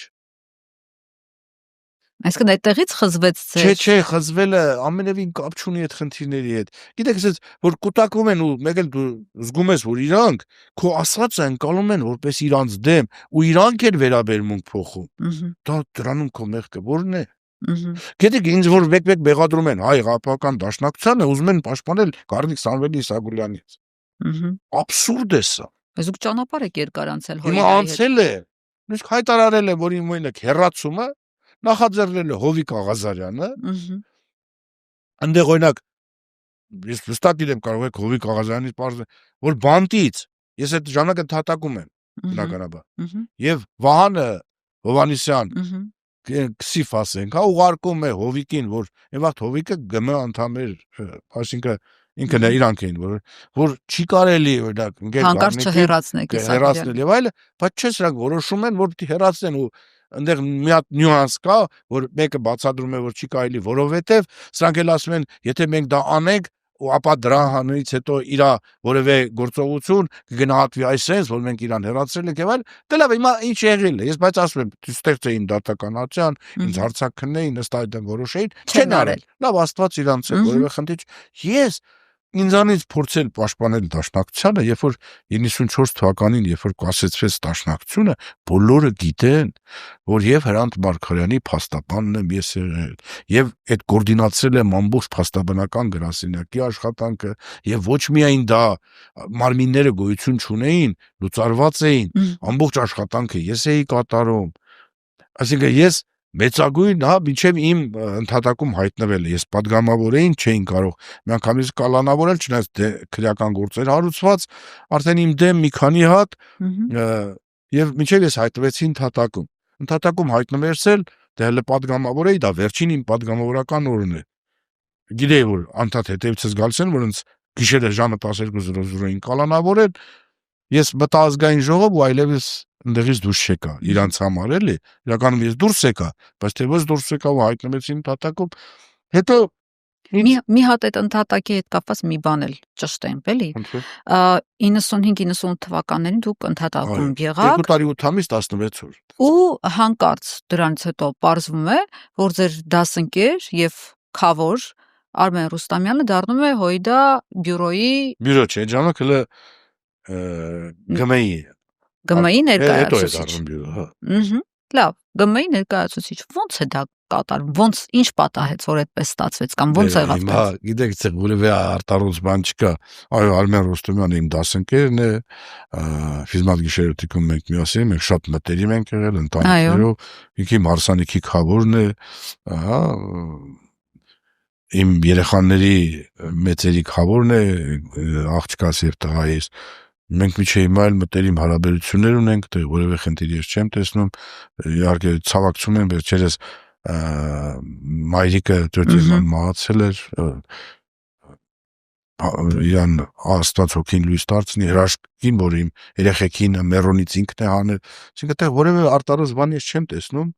Արտարոց չի, որ դուք ընդհատակում եք ու ինքն է դառնում։ Չէ, բայց ինքն էլ բանդում նստած է, դա չի որ ինքը դրսում։ Ինչ պատահեց այդտեղ։ Ոչ մի բան, ոչ մի։ Ուղղակի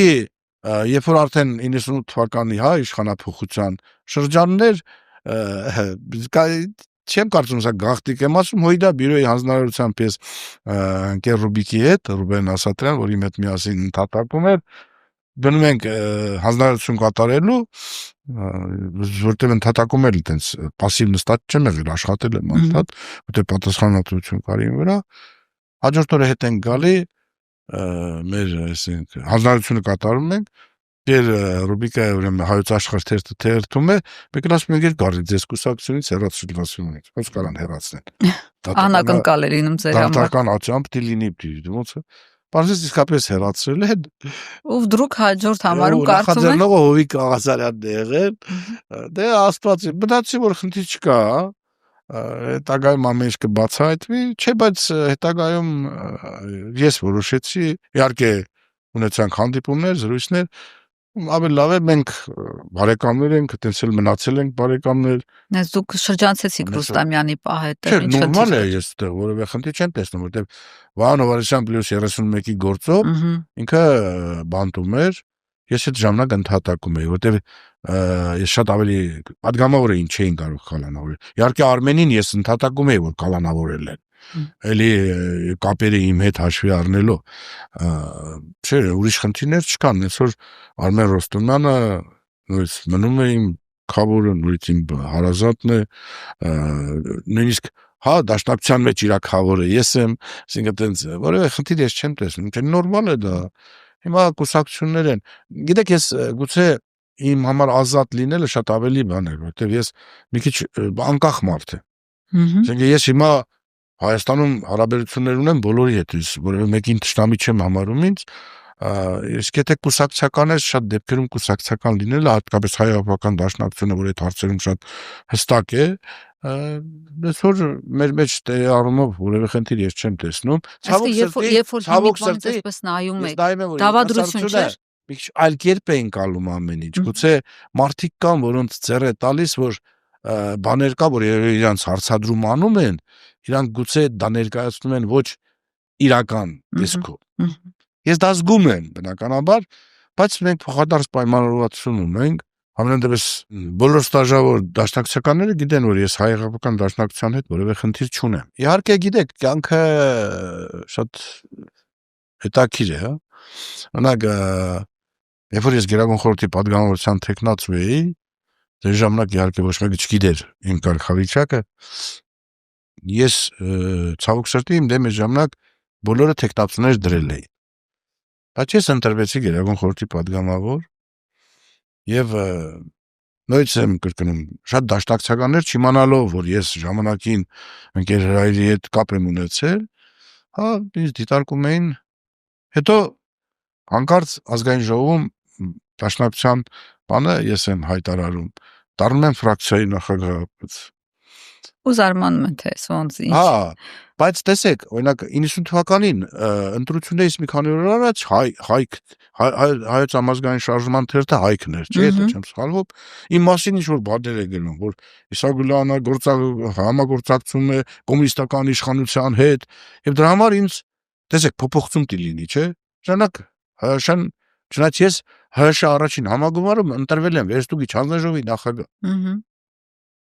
Իմ դեմ որտեղ իրանք ուրիշին էին ուզում, չէ, բայց ես այսինքն դավեր բոլոր ժամանակներում նյութել են։ Հետո 98 թիվ էլի փոփոխությունների շրջան է գալի, չէ։ Ես յուրի հանձնարարության տեղ եմ գնում, բայց այդ փոփոխությունների շրջանում հեռացվում եմ հայ-աղբական դաշնակցությունից, հա։ Ու տենց էլի 2012-13 թիվ ես հրաժարական եմ տալիս գնում եմ։ Մի խոսքով, գիտեք, մի կողմից հետաքրքիր ես աշխատել եմ բոլոր Արցախի նախագահների եւ Հայաստանի նախագահների հետ։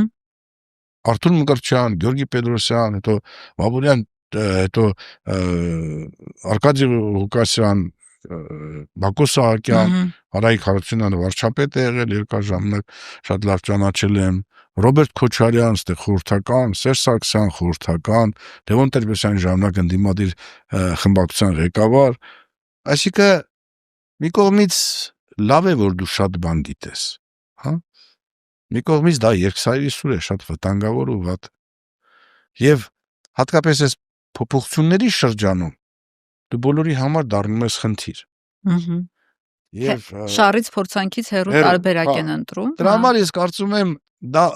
ինչ որտեղ շատ լավ, հա, քո համար լավ բան է, դու շատ բան գիտես, բայց շատ ինֆորմացիան վտանգավոր է։ Ընդ որում այդ այլոք շատ է։ Դու իրանց մասին գիտես։ Իրանք քո մասին վախենում են, որ մի օր կբացահայտեք, կոմպրոմատ չունեն, ոչ մի քո դեմ բացի բամբասանքը ուրիշ բան չեն կարող անել։ Իսկ որ իրանք իրար մեջ են բամբասանքը անում։ Դա բնականաբար ազդում է երիտասարդների բանի վրա։ Հիմա իրանք գիտեն քո պարկեշտությունը, որտեվ ցավոք սրտի երբեմն քո իմացած տեղեկատվությունը նենց տեղեկատվություն է, որ չի կարելի, գիտեք, բարոյական էլ չի, շատերի ճակատագիր կարող է փոխել, ճակատագիր։ Իսկ չեք ուզում փոխել ճակատագրերը։ Չէ, ամենևին։ Գիտեք, նույնիսկ եմ կրում, դա երկսայրի սուր է, եթե դու մի անգամ այդ սխալը արեցիր, մյուսները բոլոր ոնց ազգային անվտանգության ծառայության պարագայում, եթե բացահայտեցիր մեկին, մյուսները քո հետ չեն աշխատի։ Վերջ արդեն չեն աշխատի։ Հիմա եթե դու երկրորդ ինչ երաշխիք ունի, որ իրան էլ չես բացահայտել։ Դրա համար ասում եմ, իսկ ամեն մի կառույց, ամեն մի կուսակցություն, ամեն մի խմբավորում ինքը իր ներքին գաղտնիքները ունի։ Եվ վայ նրան, ով այդ բոլոր գաղտնիքներին տիրապետում է։ Հա։ Հիմա լավ, դաշնակցության մեջ եղել են խնդիրներ։ Հա, իսկապես խնդիրներ եղել են, ինչ բաներ է դրո կառույցը, ինչ 31-ի գործը, դրոյի գործը, հա։ Եվ անկարծ դու բոլոր տեղերում կաս։ Կաս ոչ թե որպես մասնակից դրանց, այլ կաս որպես մարդ, որ օրինակ քննել է այդ գործը։ Մարդ ով բան եւ ամեն ինչ գիտես արդեն։ Հիմա բոլոր նրանց համար ում դա ձեռ չի տալի, որ հանրայնացվի, դու շատ վտանգավոր մարդ ես։ Եվ քանի որ իրանք քո դեմ ոչինչ չունեն, որով կարող են քեզ զսպել, դա դառնում է քո համար շատ վտանգավոր։ Հասկացա։ Իսկ քանի որ իրանք վստահ են, որ դու երբևէ ոչինչ չես ասելու, դե լավ, եղել ես նաև նախագահի խորհրդական անվտանգության հարցերով, այդտեղ էլ չէ ինչ որ կապ չունի։ Դու բոլորի հետ շատ ինչի են մարդիկ ինձանից երբեք հույս չեն ելնում։ Այսինքն վստահում են, որ դուք իմանում եք, բայց չեք ասում։ Այո, այտենց շատ դեպքեր կա։ Բայց այդ ճիշտ է իմանալ եւ չասելը։ Գիտեք, ինչ որ մի պահի պիտի հանրությունը իմանա ով է ինչ։ Այսպես դիմակները բոլորի պատրեք։ Չէ, անիմաստ է, որտեվ հիմա ասենք Նիկոլի ժամանակ ինչ որ բան ասես, ինչ խայտարակություն է, սրանք երկրի թշնամիներ են, այս թշնամիներին ոչինչ ասել չի կարելի։ Իսկ եթե քո բարեկամներն են, ավելի լավ է դու մարդկայնորեն այդ խնդիրները լուծես։ Ներքին խոհանոցում։ Օրինակ, երբ որ Քոչարյանը խորհրդական նշանակեր, իր մոտ եղել են մարդիկ, շատ հարազատ մարդիկ, հա, որ խորհուրդ չեն տվել։ Հա, ու ինքը ապշած էր։ Դա չասեմ ովքեր, իհարկե, բայց ինքը նշանակեց եւ մենք Փարկած հիմա էլ ես որևէ խնդիր չունեմ, ես վատ եմ զգում, որ երբեմն, օրինակ ես ասենք հիմա 26 թվականի ընտրություններին ընդառաջ, ասում եմ եկեք միավորվենք բոլորս։ Եկեք սահուն անցանք Լևոն Տեր-Պետրոսյան, Ռոբերտ Քոչարյան, Սերժ Սարգսյան, հիմա եթե ես Ինչն է խանգարում ամբիցիաները։ Ես դա էլ ասեմ, հենց ասեմ, Իսագուլյանը մեկին պաշտպանեց։ Չէ, բայց գոնե հուշեք, հասկանանք ինչն է խանգարում այդ դեպքում։ Ամբիցիաները մտածում են։ Այո, ցավոք ամբիցիաներ, որոնք գիտեք, չեմ ուզում շատ էլի, ստացվում է Ռուսի ջան, որ դու ուզում ես քամել բոլոր այդ գաղտնիքները, ես չեմ կարծում դա օգուտ կբերի, բայց հիմա այդ իմ առաջարկը էլի ուժի մեջ է։ Բայց դուք բարձ ասել եք ձեր նախկին հարցազրույցները ես հետևել եմ հարցազրույցներին, տեսել եմ դուք բարձ ասել եք, որ բան Քոչարյանը հենարան չունի հիմա, ըստ էության իր հենարանը Հայաստան դաշիկ, այսպես ասած, քաղաքական միավոր չի, Հոյդանա դա իրենից ներկայացնում, պատիվ ունեմն էլ հանրապետականն է իրենից ներկայացնում ու նույնիսկ ասել եք, որ Քոչարյանի հենարանը ժամանակին ՀՀԿ-ն է եղել, ինքը ՀՀԿ-ի հիմքի վրա է եկել։ Այսինքն ըստ էության Քոչարյանին մենակ եք դուք տեսնում, բայց հիմա երբ որ Քոչարյանին լսում ես իր վերջին ասուլիսում ուղերձները, հա, որ ասեց, որ սոցհարցում են արել, ինքն է եւ մեր ձևովն է, երկուսով կկարողանան կրել Փաշինյանին, ձեր տեսակետը հակասում է սրան, ինչու։ Հիմա տեսեք, եթե Ռիփսիմե ջան, դուք ինձ ասեք, թե ես ինչն եմ սխալ ասել։ Իսկապես, երբ որ նախագահ էր Ռոբերտ Քոչարյանը, իր հենարանը եղել է հանրապետական կուսակցություն, ճիշտ է, կոալիցիա են կազմել, բայց հիմնական մեծամասնությունն էր հանրապետական կուսակցություն եւ սա փաստ է արձանագրված, հա։ Հիմա որ Հայաստան դաշինքի կորիզը հայ-ղապական դաշնակցությունն է, էլի փաստ է։ Որտեղ են մի կուսակցությունը, որ այդ դաշինք կազմեցին եւ դարձան Հայաստան դաշինք, դա գոյություն չունի։ Նույնը պատիվ ունեմ է։ Մենակ հանրապետականն է, ուրիշ գոյություն չունի։ Այն Վանեցյանի կուսակցությունը պաշտոնապես դուրս եկավ։ Հիմա սրանից հետո այդ իմ ասացի մեջ որն է սխալ։ Բայց ցավոք սրտի որ ուզում եք Քոչարյանին ներկայացնել, թե ուժ չունի, բայց Քոչարյանը ձայներ ունի, ամենայն դեպս երբ որ սոցհարցումներ են հայ-ղապական դաշնակցությանը իմ կողմից շանչապ ընկալելի, հարգելի, սիրելի, ոնց բացատրեմ։ Հիմա դուք ասացիք Արմեն Ռոստոմյանը իմ խավորն է, իմ հիմա Հոյդա բյուրոյի ներկայացուցիչն է։ Ես մենակ նրա համար, որ հա գլխին խաչ պահողն է, որ ես ոնց կա, թեկուզ այդ չլի, ինքն Հրանտը, մյուսները իմ շատ մտերիմ մարդիկ է։ Հիմա ցավոք սրտի են երիտասարդ դաշնակցականները, որ ես քննադատությունները անում եմ, մյուսները չեն ասում, որ Իսագուլյանը միշտ քննադատել է։ Եթե սխալ բան են արել, քննադատել է։ Հիմա կարող իրանք դա համարում են ոչ սխալ, բայց ես մտածում եմ, Հոյդա բյուրոյի մեկ անդամը Բաքվի բանտում է։ Հոյդա բյուրո չկրե։ Դաշնակցական գեներալ մայոր հրաշք մարդ Դավիթ Մանուկյան ինձ համար ոչ են Գեղամանուկյանի եղբայրը։ Հա, Գեղամանուկյանի եղբայրը։ Դες կարող է Գեղամի հետ իմ հարաբերությունները լրիվ ուրիշ են եղել։ Դավիթի հետ լրիվ ուրիշ։ Ինքն էլ է Բաքվի բանտում։ Հա։ Այդ ես չեմ պատկերացրել, որ Հոյդա բյուրոյի անդամ, Հոյդան հայաստանյան կառույց չի։ Զուտ հայաստանյան, եկեք սենց ասեմ, էլի որ իշխանությունները դա չօգտագործեն դաշնակցության դեմ են, դաշնակցությունը որ հիմա աշխատում է Հայաստանում, գմեն իր ղեկավար մարմինն է, իրանք կան նկատի ունենք, որ աշխարհասփյուր է, կառույցներ ունի, այո։ Դավ ես ընդունում եմ, որ Հայաստանի հայ-ղապական դաշնակցությունը որևէ մասը պետք է չունենա ինչ որ բաների, բայց չմոռանանք, որ այդ կուսակցությունը Սփյուռքում հայապահպանությամբ զբաղվելու ժամանակ կատարել է բաներ, որոնք նպաստել են, որ ինքը իր հեղինակությունը, բայց հիմա Հոյդա բյուրոյի անդամը Բաքվի բանտում է։ Ինձ համար այս պարագայում ինչ կարող են անել։ Դե հիմա ես չեմ կարող, հա։ Այսինքն կարող են ազատել մի բան անել ու չեն անում։ Կան մեթոդներ, կան միջոցներ։ Հասկանում եք, սա ինձ ցավ է պատճառում։ Դավիթ Իշխանյան շատ, ոնց ասեմ, այդ մարդիկ ինձ շատ հարազատ է։ Այսինքն կապերով, տարբեր մեթոդներով կարող են այդ մարդկանց ազատել Բաքվի բանտից։ Սենց դուք գայթակղում եք։ Օրինակ ես ասեք, պարոն Իսագուլյան։ Հա, մելա ասեմ վանակատու եմ բերել Թուրքիայից մի քանի անգամ։ Հիմա գիտեք, այսինքն ամեն ինչ հնարավոր է։ Եվ կային նաև հնարավորությունները, ինչու չօգտագործե։ Մեղադրում եք հիմա Հոյդային դրա համար։ Չասեմ ես այդպես բան չասեմ, մեղադրեմ, տեսել մի անգամից կասեմ, չէ։ Հայ-ղապական դաշնակցությունը իմ համար ազգային արժեք է։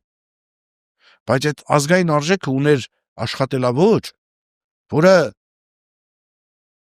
հետո ինքը, գիտեք, շատ բարդ ես, հիմա չեմ ուզում, էլի հենց ասեն, պետք է ասեն Իսագուլյանը, քննադատեց դաշնակցությանը, չէ, քննադատում։ Ես ուզում եմ իրանք շատ ավելի ակտիվ լինեն, շատ ավելի հզոր լինեն։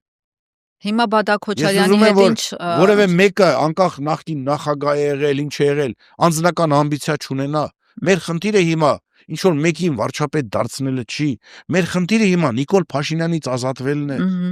Դրա համար այս մեխանիզմը, որ ես ասում եմ, եթե երեքով նստեին, որոշեին, որ ինձ շատ են այդ հարցը տավել, ես այդ հարցի պատասխանը տվել եմ, դատարանում են այդ կադրերը մեկ-մեկ դնում, ով, եթե ոչ Նիկոլա, ապա ով։ Միլիոն անգամ ասել եմ, նույնիսկ Արամուսից մի հատ կա թանկով։ Արա եկեք, ընդհանուր հայտարարի գանք, մեկի վրա, որը բան չունի, թիկունքում, ինչի կթանկով այդ վատ իմաստով չեմ ասում, որտեղ մեղք չունի, մենակ կաթ է տալի ու հորթ է բերում։ Նա չես կարա կոռուպցիայի մեջ մեղադրես, նրա մեջ մեղադրես, նրա մեջ մեղադրես։ Եկեք, Մեկին գտնենք, հա, որը անարատ է, ասեք ժողովրդին, որ ժողովուրդ, այս մարդը չի գալի փոխարինելու է Նիկոլին։ Այս մարդը մենակ սիմվոլ է, օրինակ Դավիթ Համբարձումյանին։ Լավ, Դավիթը թող չլներ, թող լիներ Արմեն Ռոստոմյանը, իմ խավորը, ես շատ ուրախ կլինեի, հա։ Չեն կարող, ոչ մի թիկունքում բան չունի, որ թեկուզ ապրիորի ասե։ Հասկանում եք։ Հիմա այս պարագայում տեսնում ենք, որ դա անդադ շահարկվում է եւ դա ժողովրդի վրա ազդում է։ Հիմա ասում եմ եկեք մեկին, որը չեն կարող այդպես բաներում մեղադրել,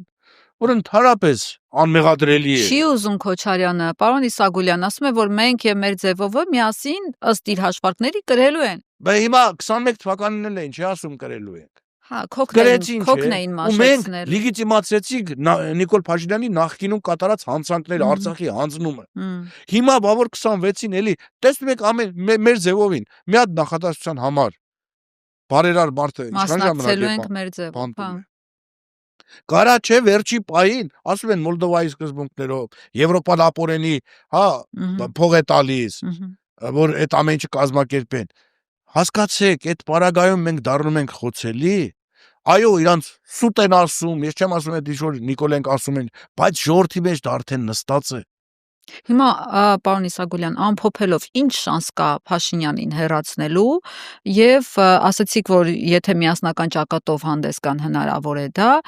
իսկ եթե ոչ, հետընտրական դաշինքով, ոնց է դուք ինչ ելք եք տեսնում ընդհանրապես առաջիկայում ինչ է մեզ սպասում։ Եվ որ նույնիսկ մենք ասում ենք միասնական ճակատով հանդես գանք, չենք ասում որ մի անձի, որտեւ այդ անձին էլ կարող է։ Մենք կարող ենք փոխադարձ, բավարար ասում եմ 3-ով նստեն, այնտեղ կան նաեւ վեհապար հայրապետներ, լավ հիմա վեհապար հայրապետների նկատմամբ այս բանը կա, իրանք չեն կարա, բայց իրանք 3 նախագահ հասկացեք այդ մոդելը, չգիտեմ ինչու մարդիկ չեն ուզում հասկանան։ Եվ իրանք իրար հետ պայմանավորեն, կան ասեն օրինակ 3 ճակատով են գնում, ոչ թե 1 ճակատով, 3 ճակատով, բայց այս պայմանավորության հիման վրա, այսինքն իմ խնդիրը ոչ թե եւ երբ որ ինչ որ մեկը սրան հակադրվում է, դու էլ հակառակ տեսակետ ուզես։ Միանգամից իրանք ասում են դու մեզ ճշնամի ես, դու մեզ քննադատում ես։ Չէ, այ մարդ, ես ունեմ հստակ պատկերացում, իմ պատկերացումն է դա։ Դուք իմ պատկերացումները, որ հայտարարում եմ բարձրաձայն, որտեվ առանձնապես որ ձեզ ասում եմ, դուք միանգամից չէ, մենք առանձին եւ այլը, ես տեսնում եմ, որ դա սխալ ճանապարհ է։ Հիմա առաջարկում եմ մեզ։ Հիմա ասել, որ մենակ մենք ու մեր ձևովը, ախր մեր ձևովին, հələ մեր ձևով քաղաքական ուժ կա։ Դե համենայն դեպս հայտարարել են, որ բայց կա հիմա ձևավորվում են։ Երբ պետք է գրանցվեն, կգրանցեն թե չէ, վերջի պահին Մոլդովայի տարբերակով այդ գրանցումից կհանեն թե չեն հանի։ Հասկանում եք, ամբողջ ցավոք սրտի, եթե խորանում ես, մտածողությունը հետեւյալն է, ավելի լավ որ չգրանցեն մեր ձևովին։ Նրանք ստիված մեզ կպաշտպանեն։ Այսինքն Նիկոլին հնարավորություն են տալիս, որ Նիկոլը իրան որպես մրցակից ընտրի ամենախոցելի թիրախը։ Հիմա մենք ասում ենք, որպեսզի տենց չլինի, եկեք փոխենք։ Այ մարդ, թող մեկը ժամանակավոր։ Քանի որ Սամվել Կարապետյանը ոնց հասկանում եմ ընդունել է եւ Սերժ Սարգսյանի եւ Քոչարյանի համար, հնարավոր չէ իրենցից ինչ որ մեկ։ Այո, ինչ ուզում եք արեք, ես ասում եմ, չեմ ասում որ ինձ, հա, բան արեք։ Ասեմ ընտրեք մի մոդել, որ ամենաքիչ խոցելին է, որ բոլորը դրա վրա կենտրոնանան։ Հիմա տեսեք, էլի չասեմ ովքեր։ Եկեղեցու առումով բոլորս միասնական հանդես եկանք, չէ, գնացինք այդ օրը ավակին շաբթի։ Եվ արդյունքը հրաշալի էր։ Այդ նույն օրը չասեմ բոլորը լրատվամիջոցում հակակշռի տակ է, կանչում է մի հատ տխմար մեկին, նստածնում է, ու ասում է, բանը գիտես չէ, որ այս բոլոր կոմպրոմատները սրբազանների վերաբերյալ, դրանք Սերժ Սարգսյանի բան կազմակերպածն են։ Հա, այդպիսի տեսակետներ համացանցում նաև հիմա հնչում են։ Ասում եմ լավ, սա ում հակակշռի տակ է։ Պարզ է, չէ, ում հակակշռի տակ է։ Նա ասում է դե անկախ է ինքնուրույն է։ Լավ, ես մանուկ եմ, որին կարելի է խաբել։ Այսինքն տակից, կողքից խփում են։ Ասում են, եթե միավորվեն, սրա թիմի անդամ են, այդ հեքիաթ է սիրո թեմաներով։ Ռիփսիմե ջան, եթե մարդիկ իսկապես քեզ հարգում են, եթե դու այդ մարդկանց բացատրում ես, որ մեր միավորումը ինչ նպատակ ունի, եւ մեր միավորումը ոչ թե Սերժ Սարգսյանը, Լևոն Տեր-Պետրոսյանը կամ Ռոբերտ Քոչարյանն են իշխանության գալի, այլ մենք բերում ենք այս մարդուն, որը անխոցելի է, նա գալիս է ժամանակավորապես, եւ որ մենք կազատվենք մեր երկրի թշնամիներից, այդ ժամանակ մի տարի, 6 ամիս հետո հայտարարվեն նոր ընտրություններ, դուք առանձին ձեր թիմով գնացեք ու հաղթեք։ Աստված ձեզ հետ, ես էլ ձեզ կոժանդակեմ։ Ամբողջ խնդիրը սա։ Հիմա դու տեսնում ես, չէ, ով է այդ գաղափարին համաձայն, ով համաձայն չի։ Եվ բնականաբար քո տեսակետը ասում ես։ Ու այս իրավիճակում Փաշինյանը հաղթելու է։ Միանշանակ այո։ Որ իրավիճակում, եթե միավորվեն, եթե չմիավորվեն։ Միանշանակ։ Ախր դա եկան ուրիշների բանը տեսեք ինչի վրա է։ Շատերն ասում են դե, օրինակ Նիկոլն է, դե սրան չի գրանցի, սրա վրա կնստացնի բան, բայց Նիկոլը թողնելու է իր համար ամենանախընտրելի թիրախը, որի հետ ինքը ընտրություններին գնալուց եւ փորձառություն ունի, եւ կարող է վերջի պահին ինչ ուզենա անի, ոչ մեկ իրան չի մեղադրի։ Հասարակությունը իրան չի մեղադրի։ Բայց ես ասում եմ, եկեք դրանից մեզ ապահովագրենք։ Հիմա ես որևէ մեկի Դուք առաջարկում եք Քոչարյանը իր դեմքով չգնա։ Ես ասեցի, օրինակ, այդ օրը հետաքրքիր իրավիճակ է։ Ասեցի, որ երբ նայում եք ազգային ժողովի նիստերը, Աննա Գրիգորյան եւ Քրիստինե Վարդանյան։ Իրանց ելույթներից հետո Նիկոլը կատաղում է։ Հետևաբար իրենցից մեկի։ Այն օրը իմ ելույթով ես առաջարկում եմ, որ իրանցից մեկի տեխնացությունը դրեք։ Հավատացեք, որ դա եւ ուրիշ առիթով ինչ որ մեկին հանդիպում եմ, ձեռս մեկնում եմ, մեկ էլ զգում եմ, որ դու մեզ քննադատում ես Հայաստան դաշինքի։ Բացատրում եմ, որ ախր Հայաստան դաշինքի, բայց ես չեմ, մեկը դաշնակցական է, մեկը ոչ դաշնակցական։ Աննան։ Հիմա ես եթե քննադատում եմ, ձեզ չեմ ուզում, ինչու եմ ձեր առաջարկում, օրինակ շատ լավ կլինի ձեր տեխնացությունը առաջադրել։ Չէ, դուք այսինքն այդպես երկար տարիներ աշխատելով Քոչարյանի հետ դուք ստվերում եք իր կերպարը, դրա մասին է խոսքը։ Լավ, ով ես ստվերում եմ, ես նրա ծառայությունները մեր երկրի նկատմամբ որևէ ձևով ստվերել է, բայց եւ որ դու հիմա գտնում եք, որ իր դեմքով հանդես գալով պարտվում։ Կարող են հարցնել Ռոբերտ Քոչարյան, պարոն Քոչարյան, իմ կողմից շատ հարգելի։ Հասկանում եք, երբ որ Իսագուլյանը ձեր խորհրդականներ ազգային անվտանգություն, իր զեկուցագրերի հետ կապված քանի անգամ եք իրան կանչել դիտողություն արել։ Ախպեր, ես չեմ կարող կեղծ զեկույց տալ։ Ես պատկերը եթե տեսնում եմ այս ձևով, հիմա քանի որ մենք չի որ ես պիտի զեկուցագրեր գրել, թե այս իրավիճակում մենք ինչ կունենանք, դա բարձրաձայնում են։ Փոխանակ կանչեն օրինակ, ասեն Գառնիկ, ոնց որ նախկինում։ Օրինակ ես գաղափարն ասեցիր, ինչի սենց ասեցիր։ Դու իմ դեմ ես։ Պարզի որ ես ոչ մեկի դեմ չեմ։ Հասկացա։ Հակառակը ես կարող եմ ապացուցել, որ իմ դեմ ինչ-որ բաներ են արվում, որոնք ամենևին անտեղի է։ Եվ կարամ կոնկրետ օրինակներ բերել։ Բայց ես դա չեմ անում, որտեղ անձնական հարց չի։ Լսում եք ջան, ես որևէ մեկի հետ անձնական խնդիր չունեմ։ Ես չեմ էլ տակցում, ես բոլորի հետ, օրինակ, այս վերջերս Լևոն Զուրաբյանին ասեցի, որ շատ եմ ուզում հանդիպել Լևոն Տեր-Պետրոսյանին, նայեք իմ ելույթները 90-95 թվականի Գերագույն խորհրդում։ Ամենասուրբ քննադատողը Լևոն Տեր-Պետրոսյանն է։ Հիմա Լևոն Տեր-Պետրոսյանի ամենամեծ պաշտպանը դարձել եմ ես։ Կյանքը բերել է դրա։ Ասում Լևոն Զուրաբյանն ասում է Գառնիկ, ել քո նման պաշտպան չունեն։ Բայց ոչ թե նրա համար, որ տարբերություն եմ դեմ։ Սերժ Սարգսյանը ես հիմա համարում եմ Իրանին, ոչ միայն ավակ ընկերը, այլ շատ մտերիմ մարդ։ Ինչի համար։ Դե լավ, իրավիճակ է, չէ՞, քեզ բանտ են նստացնում։ Եվ դու տարբեր մարդկանց բանտում ես, չէ՞, կարաս մտածում ես, բա ինչ են անելու։ Երեխեք այդ ժամանակ տղաստեղ չէր, Հայաստանում չէր,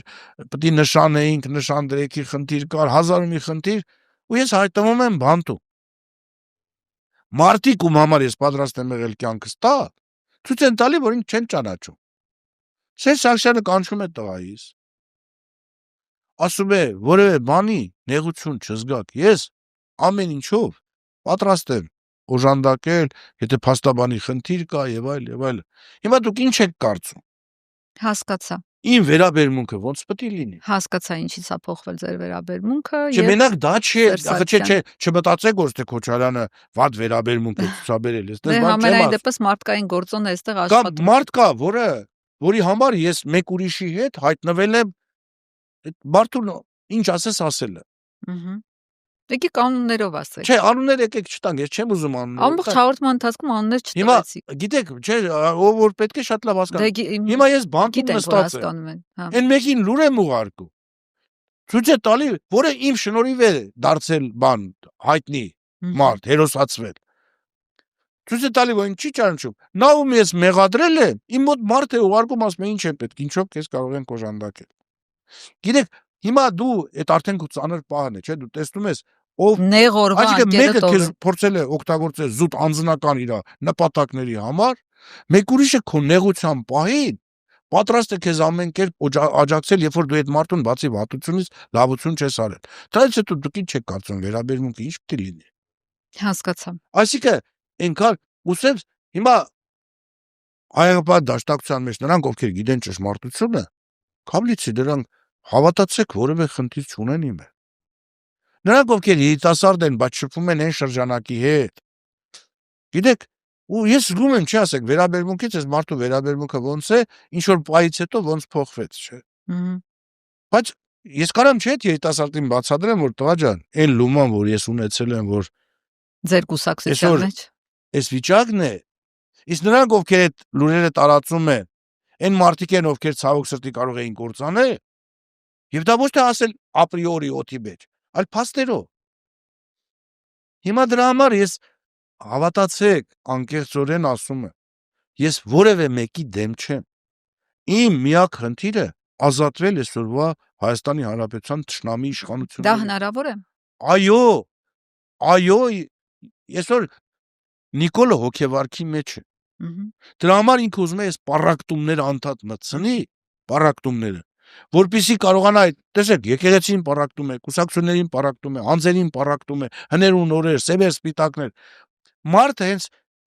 տեսեք, եկեղեցում միավորվեցի մի օր հայտարարություն եղավ, մարդիկ միավորվեցին եւ Բայց 10 եպիսկոպոսները այդ 10 արդեն մեռած են, թաղած չեն։ Հավատացեք, մեռած են, թաղած չեն։ Բայց հիմա տեսնում եք այդ մոդելը աշխատում է։ Ու Իսագուլյանն առաջարկում է եկեք այդ մոդելով գնանք։ Եկեք մեր անձնական ցանկացած խնդիր մի կողմ դնենք։ Ու կտեսնեք, որ հարցը համախմբումը կստանա ամեն դեպքում եւ բոլոր իրավիճակներում տալիս է իր պտուղները։ Միանշանակ։ Համփոփենք, պարոն Իսագուլյան, շնորհակալ եմ այսօրվա զրույցի համար։ Սիրելի հետևորդներ, ես չգիտեմ մեր այսօրվա զրույցից դուք ինչ հետևություններ արեցիք, ինչ եզրակացության եկաք։ Պարոն Իսագուլյանը մի քիչ փակագծերով էր խոսում, չակերտներով։ Իհարկե հասկացողը հասկացավ, ում նկատի ունի, ովքեր որ մի քիչ տեղեկացված են այն խնդիրներից, որի մասին մենք խոսեցինք այսօրվա